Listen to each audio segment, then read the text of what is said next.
Alien Gains. Sebenarnya Alien Gains itu apa? Alien Gains itu sebenarnya rippling muscle disease, di mana otot kontraksi secara repetitif yang bisa berlangsung cukup lama. Terus apa penyebab terjadinya RMD ini?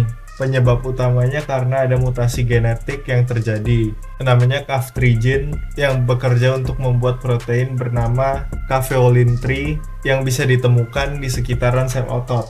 Tapi bisa juga terjadi karena kekurangan potasium atau kalau misalkan lagi kram.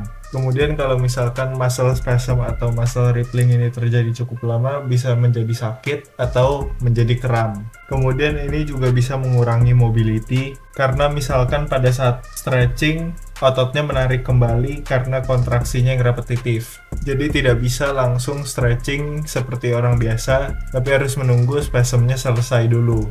Kemudian rippling muscle ini gak bisa dikendalikan, jadinya bisa terjadi kapan aja. Dan kita biasa ngeliat terjadi pada orang-orang di area chest dan juga shouldernya. Tapi bisa juga terjadi di area kaki dan juga backnya. Contohnya yang paling banyak kita lihat itu dari Joe Static atau Joe Liner, kemudian Uzoma Ubilor.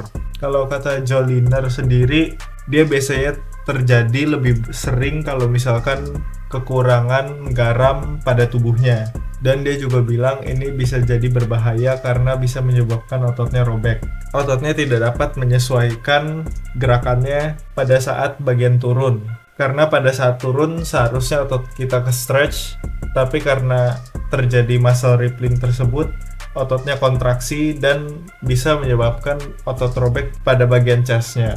Kemudian dia juga coba mencari tahu ke dokter supaya dia bisa menghilangkan rippling muscle disease tersebut. Kemudian kalau kata Uzoma Ubilor, biasanya terjadi pada dia pada saat stretching dan juga kalau misalkan ototnya sedang sore. Dan dia sendiri juga tidak suka karena mengurangi mobility dan juga flexibility-nya.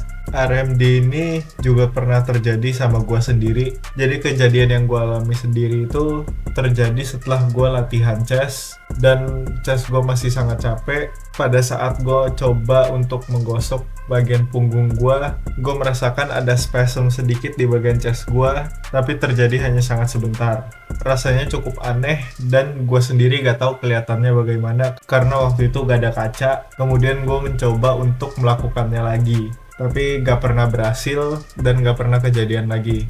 Kemudian gue coba mencari tahu apa penyebabnya dan gue menemukan bahwa elektrolit juga pengaruh karena pada saat olahraga elektrolit kita bakal turun dan kalau misalkan elektrolit itu kekurangan bisa terjadi spasm pada otot. Jadi kalau misalkan kalian pengen coba merasakan muscle rippling atau muscle spasm tersebut, kalian cobain aja kurangin potasium, kurangin elektrolit, kurangin sodium.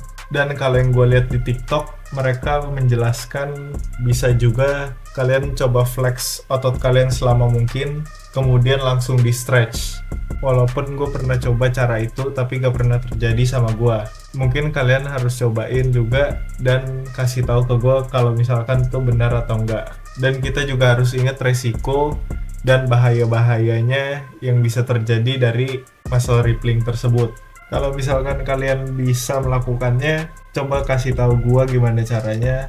Dan juga kalau misal kalian nggak punya muscle rippling disease, tapi kalian mau coba muscle spasm dan berhasil, menurut gue jangan lakuin terus-terusan karena kayak yang tadi gue udah bilang bisa jadi kram, sakit, dan lain-lainnya. Yang terakhir, coba kalian komen apa yang perlu gue cari tahu dan gue bahas next time. Itu aja dari gue, thank you.